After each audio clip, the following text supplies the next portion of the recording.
Bom dia. Vamos dar início, então, a essa nossa divulgação do PIB de 2015. Eu vou passar a palavra para o Bruno, né? Bruno, você quer fazer algum comentário inicial sobre o processo? Acho que é só bom apresentar um pouquinho do trabalho, como é que ele tem sido realizado, e depois a gente já passa para a Sandra fazer, não é isso? Ah, você que vai fazer a apresentação? Ah, desculpa. Não, então tá ótimo. Então eu vou passar logo para você, você faz a apresentação e a gente depois faz uma conversa sobre o PIB. Tá bem assim? Obrigado. Bom, eu vou ficar de pé, que eu acho que é mais fácil, apesar de ser quase uma reunião de trabalho. Bom dia a todos. Então, a gente vai apresentar os dados do PIB, do DF. Lembrando que é um evento que está sendo realizado em todos os estados e no IBGE também. Então, o IBGE está divulgando agora, nesse momento, na sede do Rio, também os dados do Brasil inteiro e dos estados. Então, só para a gente lembrar o que é o PIB, né? O PIB, então, é a soma dos bens e serviços finais que são produzidos no DF. Eu acho que uma coisa muito bonita desse projeto do PIB em nível estadual e também agora, onde tem município, né, que é calculado, é que é um projeto que foi começado em 96, fortalecendo muitas instituições estaduais, como a Codeplan. E é um projeto que vem se mantendo com a continuidade sensacional para os padrões brasileiros, né, da gente ter essa metodologia comparável para todos os estados e ao longo do tempo, né? Então, eu acho que esse é um ponto muito importante. O que a gente vai divulgar hoje, então, vai ser os dados referentes, são os dados referentes a 2015. Okay? Uma questão importante é por que a gente não tem dados mais atualizados. A gente tem essa defasagem porque essa distribuição tem um impacto. Não é só o número assim, de você ter o PIB, mas ela tem um impacto na distribuição de recursos via FPE. Então, isso precisa ser homologado no TCU, e isso vai ter impacto na distribuição de recursos federais que são compartilhados, como imposto de renda e IPI. Okay? Então, o IBGE precisa consolidar. Quando o IBGE divulga os dados do PIB, por exemplo, vai divulgar o PIB 2017, ainda tem séries que não foram complementadas, então ele pode revisar dados para trás, então tem essa defasagem de 2 anos. Acho que esse é um ponto muito importante. A metodologia ela é comparável para todas as unidades da federação. Então, a gente tem essa uniformidade, a comparabilidade ao longo do tempo e entre unidades da federação, que é muito importante. Porque, antigamente, você chegava num estado, o IPEA tinha um cálculo de PIB para os estados, alguns estados calculavam o PIB individualmente, tinha algumas instituições, tipo Federação de Indústria, de alguns locais que calculavam o PIB, então essa é a importância do... Eita, está destruindo aqui. Dessa metodologia. Bom, então, vamos para os dados. Aqui tem os números.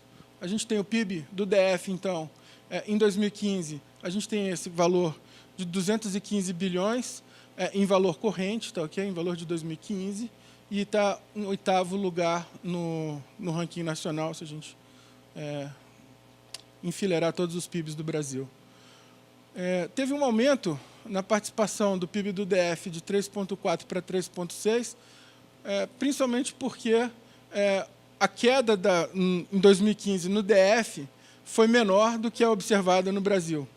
A gente teve uma queda de 1% em termos reais no DF. Foi a primeira vez que a série, desde 85, do DF apresentou queda. Mas, quando a gente compara com outros estados, a gente teve o 5º melhor desempenho, ou menos pior, de todos os estados.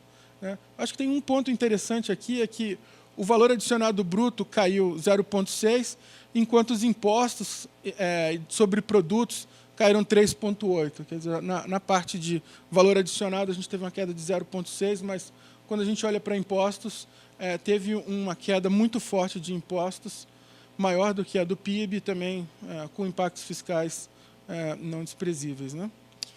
Bom, em termos de distribuição de atividade, a gente teve queda da agropecuária, mas como a agropecuária é muito pequena, tem variações muito grandes desse montante de menos 28%. A indústria teve uma queda muito forte, principalmente por conta da construção civil. E os serviços ficaram estabilizados. Acho que esse é um ponto interessante depois para a gente olhar detalhadamente o que aconteceu para os serviços ficarem estabilizados. Em termos per capita, o PIB do DF é o maior do Brasil. Né? A gente tem 73 mil reais, o que dá 2,5 vezes o PIB do Brasil, 1,7 o PIB de São Paulo e 6,5 vezes do Maranhão, que é o menor do Brasil. A gente tem, acho que não está aqui na apresentação, mas acho que é interessante comentar, o Brasil, a gente tem uma queda no PIB per capita, se a gente comparar 2014 com 2015, de 4,3, né? E o DF tem uma queda per capita de 3,1. Apesar de a gente ter caído só 1% do PIB, como a população do DF cresce a 2%, a queda do PIB per capita do DF é um pouco maior, mas ainda inferior à do Brasil. Bom, então aqui está ranqueada a participação dos estados. Então, São Paulo representando 30%, 32% do PIB do Brasil, Rio de Janeiro 11%, e aí a gente tem todos os outros estados. O DF está com 3,6% e a gente está acima de Goiás, 2,9%.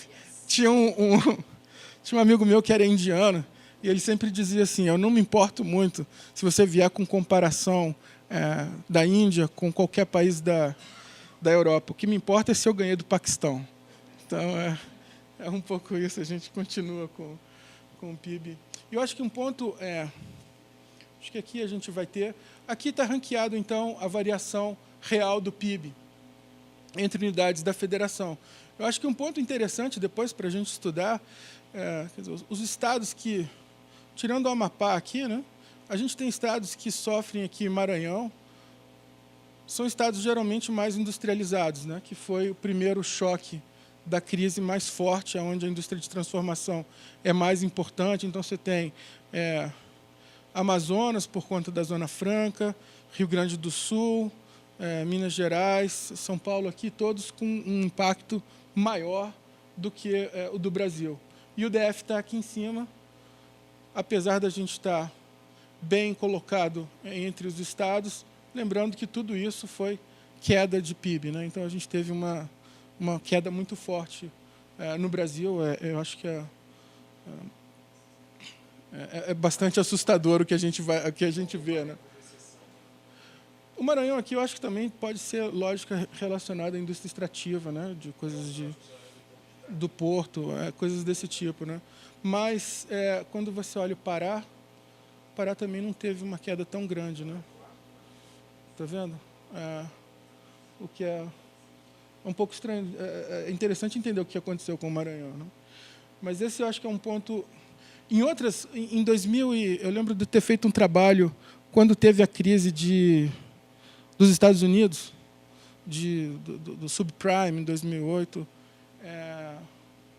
Você tem um efeito, assim, em dezembro de 2008, foi um terror, assim, uma queda muito forte da indústria de transformação, e aí você vê isso com uma difusão bem pequena assim, para os outros estados, mas assim, sofrendo primeiro Rio, São Paulo, sofrendo bastante assim, o primeiro impacto da crise, Minas Gerais, Rio Grande do Sul. E é um padrão que se repete em outras crises. Tem textos, eu lembro de ter pegado texto da recessão de 81, também contando isso, quanto tempo demorou para chegar no Nordeste e estados mais pobres. Né? Porque você tem essa difusão para outros setores e impacto primeiro na indústria de transformação. Bom, aqui está a distribuição do PIB per capita, como eu falei, quer dizer, para a gente ter uma ideia do tamanho do PIB per capita do DF, e aí a gente tem ranqueado todos os estados. E aqui um comparativo da evolução ao longo do tempo. Os dados que estão sendo apresentados hoje é de 2015, mas a gente tem uma série retropolada desde 2002 até 2015. Tá, okay? Com a nova metodologia do PIB.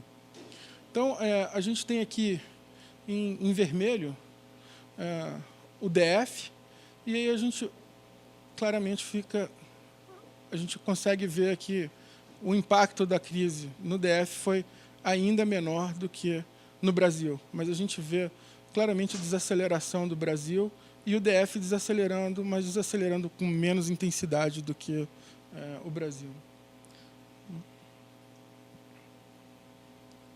E aí aqui eu acho que a gente tem pontos interessantes para dar uma olhada. Tem um comparativo da variação real dos setores DF Brasil, 2014 e 2015. A agricultura, como eu falei, pela base muito pequena, a gente tem um impacto muito forte de variações, de pequenas variações, tem um impacto muito grande no valor do PIB. Aqui foi muito influenciado por conta de piora em safra em diversas sojas, né? Falta de chuva, estiagem, milho, duas quebras de safras muito fortes, milho, soja, né? Então a gente teve um impacto grande. Bom, a indústria, como eu falei, a gente teve uma queda de 7,5%, mas principalmente por conta de uma queda mais forte da construção civil, que já teve queda ano passado, no ano anterior, né, em 2014. Então, a gente vê a desaceleração. Aqui teve, acho que tem influência aqui, obra da Copa, teve boom imobiliário e tudo isso desacelerando e impactando mais forte. A indústria de transformação tem uma queda no DF, mas menor do que no Brasil. E quando a gente olha, então, a composição, a indústria extrativa é pequena também no DF, né? Então, quando a gente olha a composição, o que está carregando mesmo esse resultado negativo da indústria é a queda da construção civil. E aí, quando a gente olha para serviços, é interessante olhar essa distribuição, que é um ponto que você tem levantado, Lúcio, da questão da distribuição entre setores e quais são os setores mais resistentes à crise. A gente tem um impacto muito forte do comércio. O DF teve queda maior do que o Brasil, 8,4%, enquanto o Brasil está com a queda de 7,3%. Né? Transporte e armazenagem, uma queda menor no DF. A alimentação e alojamento, uma queda um pouco mais forte no DF do que no Brasil. Informação e comunicação com uma queda no Brasil. E aí a gente tem um setor que eu acho que é interessante olhar, que é educação e saúde mercantil, com um crescimento bastante substancial aqui, principalmente pelo aumento de contratação no setor de saúde. Então, a gente teve uma expansão do setor de saúde, mesmo num ano de crise. E aqui a gente está falando de educação e saúde mercantil. Okay? Bom, então, como eu falei, a gente tem uma variação de 0,6 no valor adicionado, uma queda mais forte de impostos, aqui impostos sobre produtos, inclui ICMS, COFINS, CID, todos esses produtos, e isso resulta num impacto negativo de 1% do PIB, de novo, comparativo a 3,5% do Brasil, de queda. Aqui está a distribuição dos setores, então a gente tem uma participação muito grande de serviços, né, e com essa retração da indústria e a estabilidade de serviços, você tem uma ampliação da participação de serviços no total do PIB. Né? Aqui tem uma abertura do setor de serviços, para a gente tentar entender quais são os setores mais importantes. Então, você tem a administração pública, com uma participação com a maior parte do bolo aí, né, como a gente sabe. Aí, atividades financeiras, atividades imobiliárias, atividades profissionais e científicas, e aquele setor que eu tinha falado de educação, saúde e mercantil aqui, com 3,6%, comércio com quase 7%, alojamento e alimentação 1,8%, recreação e cultura, que também teve uma queda, isso daqui também me impressionou, que teve uma queda bastante forte, né? E transportes com 2,3%. Bom, aqui então está o comparativo ao longo do tempo dos setores, a variação real dos setores 2011 até 2015. Então, acho que aqui a gente tem alguns pontos interessantes, que é o crescimento da indústria. Aqui a gente pode ver 8,9% em 2011, que a maior parte da indústria aqui é construção civil, né? Então a gente vê o boom imobiliário aqui e a desaceleração da indústria a partir de 2014 e 2015. A gente tem né, do que a gente já tinha observado. E, de novo, a gente tem essa queda mais acentuada do PIB a partir de 2015, com todos os setores, exceto serviços, com essa estabilidade. Bom, aqui estão os setores enfileirados do maior para o menor, né, de maior perda. Então, de novo, a gente tem destaque para esses serviços que tiveram maior crescimento durante a crise. A gente tem um aumento da administração pública de 2,5%. Aí aqui a gente depois pode discutir mais, mas tem um argumento que o corte, o ajuste fiscal, um dos argumentos aqui é que o ajuste fiscal foi mais forte na parte de consumo intermediário do que a queda de impostos, então isso fez com que o valor adicionado aumentasse para a administração pública, que também ajudou aquele resultado positivo ou não negativo de serviços, né? E aí eu acho que tem uma grande inovação desde o ano passado, não é isso, Sandra? Da divulgação do PIB pela ótica da renda. Quer dizer, você pode calcular o PIB por 3 óticas, pela ótica da produção, onde você está olhando os setores, a ótica da oferta. Como você está olhando o que é produzido, você pode olhar como é que essa produção é distribuída. E é isso que a gente está olhando quando a gente olha pela ótica da renda. Aqui a gente está olhando a distribuição entre rendimentos do trabalho, salários, remunerações, etc., lucros e aluguéis, que é chamado de excedente operacional, e dos impostos. Então, a gente tem um comparativo aqui, acho que é interessante também a gente olhar isso, que é um comparativo Brasil-DF desde 2010 até 2015. Tem no texto, para quem quiser depois olhar, é interessante, tem algumas tabelas interessantes olhando a distribuição de impostos também, né? Quais os tipos de impostos sobre produtos, como é que é a participação de cada um deles no DF. Eu acho que esse é um dado interessante. O que a gente tem aqui é que, bom, primeiro, estruturalmente a gente tem que o DF tem uma participação de salários maior do que a do Brasil. Isso é explicado principalmente pelo maior número de funcionários públicos no DF. Tá? O que aconteceu também durante a crise aqui, de 2014 para 2015, lembrando, a gente teve uma recessão, mas o impacto maior foi sobre o excedente operacional bruto e rendimentos mistos. Isso daqui, basicamente, é o rendimento de autônomo, né? De quem que você não consegue classificar bem. Isso não é um salário, mas também não é um lucro, né? Então, o IBGE classifica isso como rendimento misto.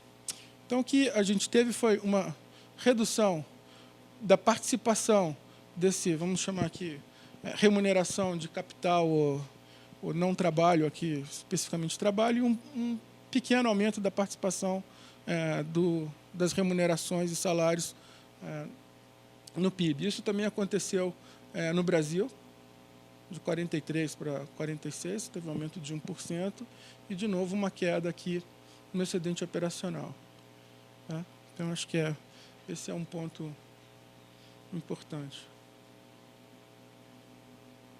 Bom, então, para concluir a apresentação, quer dizer, a gente teve uma queda de 1% do PIB do DF, superior à do Brasil, né, na comparação, e de 3,5% do Brasil. Os setores, o impacto da agricultura foi 28%, mas como esse peso é menor do que no DF, essa variação tem essas flutuações.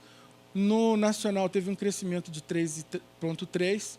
A indústria no DF teve uma queda de 7,5%, e as quedas mais fortes foram da construção civil, 11%, 3% da indústria de transformação. Isso fez com que a participação relativa do setor indústria caísse no DF de 6,6% para 5,4%. Né? E no Brasil, o setor como um todo recuou 5,8%. Serviços permaneceu estável, né? Como eu tinha falado, e aí isso resultou num ganho de participação, porque todo mundo caiu e o serviço ficou estável, relativamente ele ficou melhor. No Brasil como um todo teve uma contração de 2,7%.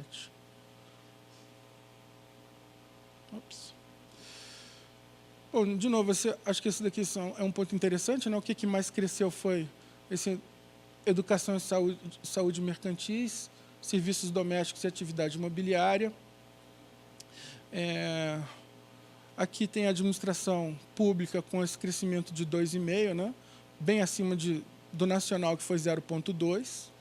Né? Então, isso significou que a participação da administração pública subiu também, como ela cresceu e os outros caíram, teve um crescimento da participação da administração pública. Né? Então, no geral, a gente teve 7 setores com atividades com variações negativas, né? Do total de 11. E eu acho que aqui tem arte e cultura, que teve essa queda de 13%, comércio, né, com essa queda de 8%, também muito forte, alimentação e alojamento 7,6%, e atividades profissionais e científicas com esse 6,4%. Né? Bom, acho que aqui só está detalhando as atividades financeiras e serviços de comunicação que tiveram essas quedas de 1,4% e 2,6%.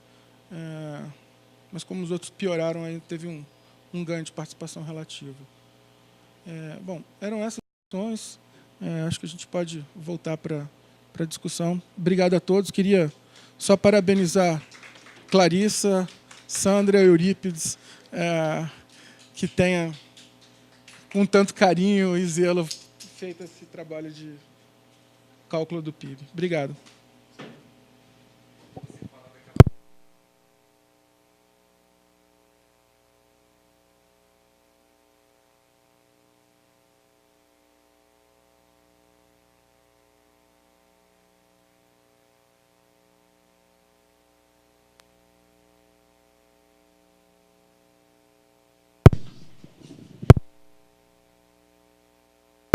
Pessoal, bom, muito obrigado, viu, Bruno e equipe, eu sei que é um enorme trabalho que vocês fazem, não é, para responder a essa necessidade, que é um serviço também que a gente presta em colaboração com o IBGE. Eu vou sugerir que, enfim, a divulgação feita, eu acho que a gente pode considerar encerrada essa divulgação e a gente parte para uma discussão mais interna nossa sobre os dados e questões referentes à coleta dos dados, que aí não precisa, eu imagino, ser registrada, fica como um debate mais interno nosso. Então, eu queria encerrar a atividade de hoje, agradecer a presença aqui de todos. O material ele vai ficar disponibilizado no site agora, é isso, Sandra? Ótimo, então ele está disponível, não é, para consulta de todos os interessados. E vamos encerrar, então, essa atividade e dar prosseguimento aqui à nossa discussão interna sobre as informações que foram coletadas. Muito obrigado e bom dia.